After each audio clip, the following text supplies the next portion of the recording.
continuación vamos a tener una serie de videos que lo que buscan es explicar a través de un ejemplo básico cómo realizar conexiones hacia una base de datos MySQL usando como lenguaje de programación PHP.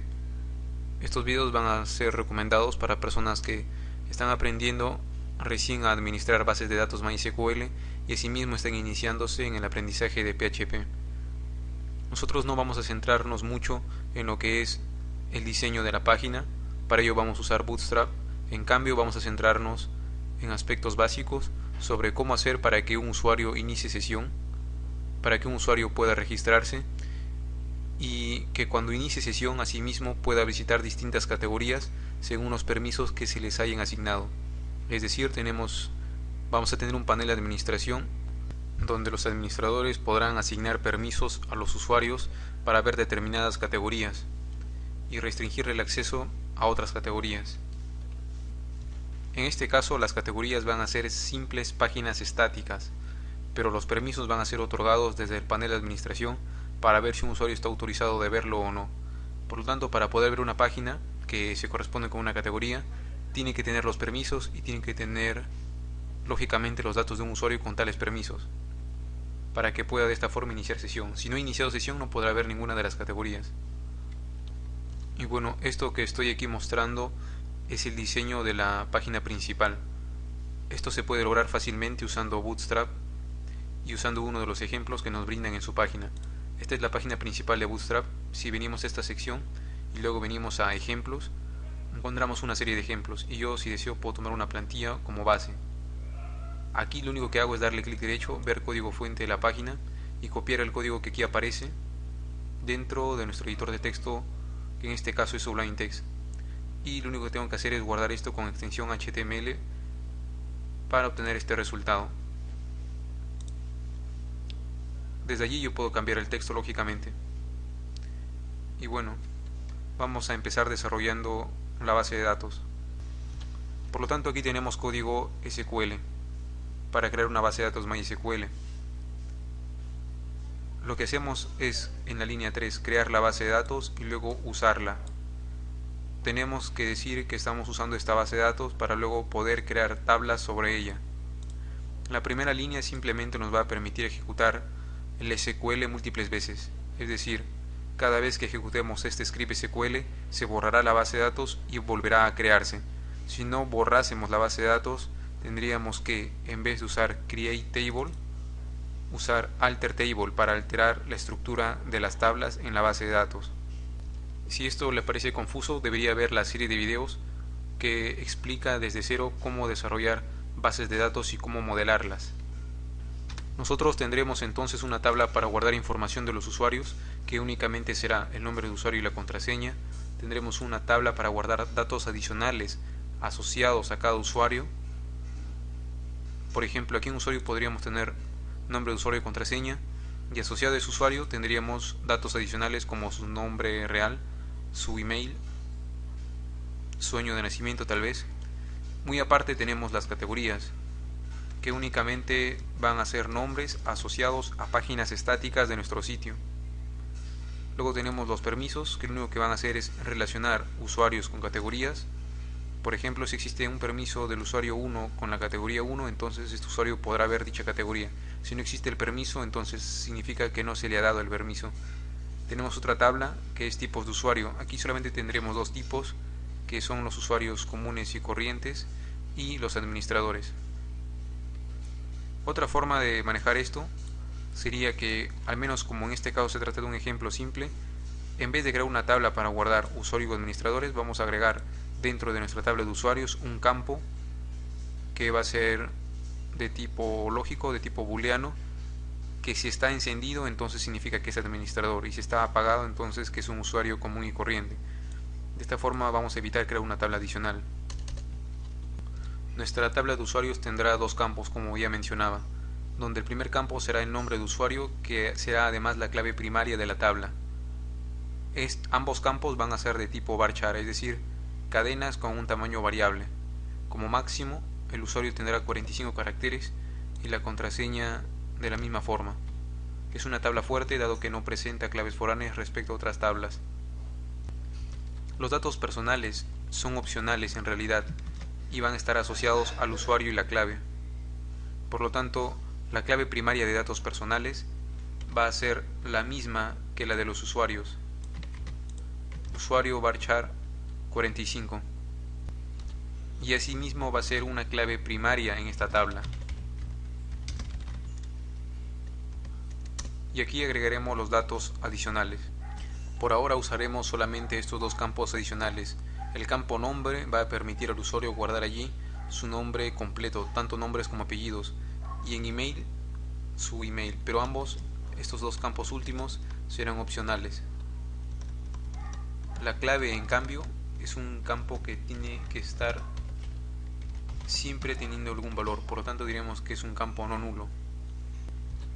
Y así como está la estructura actual, tanto usuarios como datos personales tienen la misma clave primaria, pero ambas son claves primarias auténticas y en realidad no sabemos cuál hace referencia a cuál.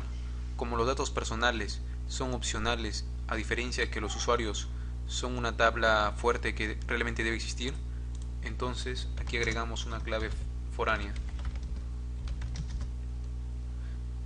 Diremos que el campo usuario hace referencia al campo usuario dentro de la tabla usuarios.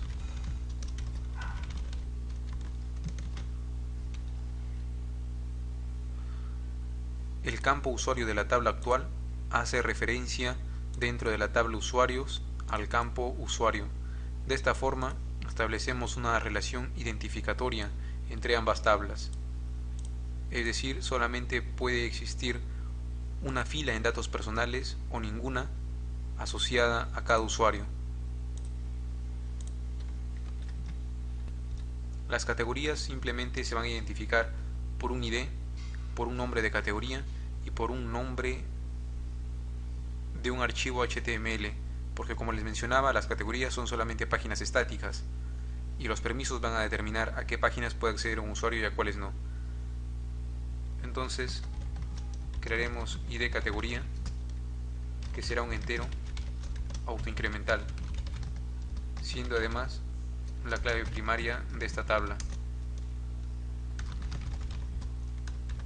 El nombre de la categoría que debe rellenarse y asimismo la ruta de la página HTML hacia la cual se va a acceder.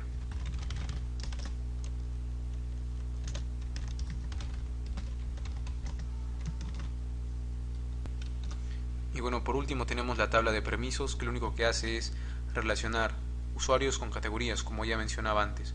Por lo tanto, va a tener dos claves primarias, que van a ser claves foráneas a su vez, haciendo referencia a usuario de la tabla usuarios y a ID categoría de la tabla categorías. Por lo tanto, vamos a copiar este campo, lo pondremos aquí, y vamos a copiar este otro campo.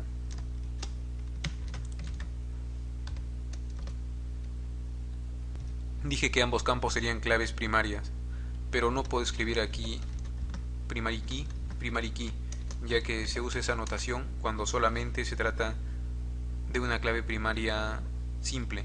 En este caso es una clave primaria compuesta por dos campos, por lo tanto debemos declararlo de esta forma.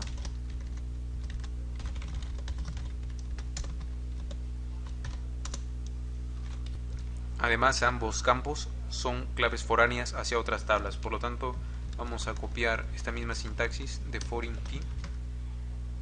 En este caso, usuario va a hacer referencia al campo usuario dentro de la tabla usuarios, y por otro lado el campo ID categoría debe hacer referencia al campo ID categoría dentro de la tabla categorías. Ustedes podrán pensar por qué es que se repite esto y no se menciona solo una vez. Ello se debe a que los campos pueden tener diferentes nombres, o sea, yo puedo aquí escribir un nombre totalmente distinto que haga referencia a ID categoría, pero se recomienda siempre usar los mismos nombres para evitar una mayor complejidad, a menos que sea una base de datos muy gigantesca y se requiera cambiar el nombre. Ahora, para verificar que todo este script SQL funciona correctamente, vamos a usar WAMP Server Podría usarse cualquier otro servidor que incluya MySQL. En este caso yo usaré WAM Server para ejecutar el script desde el php-myadmin. Aquí me encuentro en php-myadmin. Para importar el script simplemente debo hacer clic aquí en importar y seleccionar el archivo correspondiente. Y lo recomendable es tener una carpeta para ir guardando dentro de ella todo lo relacionado a este pequeño proyecto que estamos haciendo. En este caso, la ruta para WAM Server se encuentra dentro de mi disco local C, WAM, en la carpeta de www. El proyecto he decidido llamarlo Trading Academy y selecciono entonces el SQL y le doy continuar. En este caso obtenemos un error.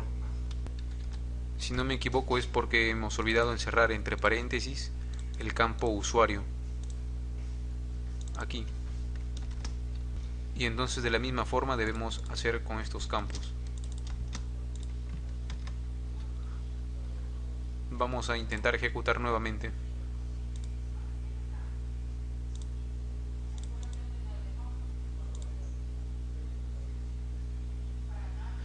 Y con esto vemos que las consultas se ejecutaron todas exitosamente. En los videos siguientes vamos a empezar a hacer uso de PHP.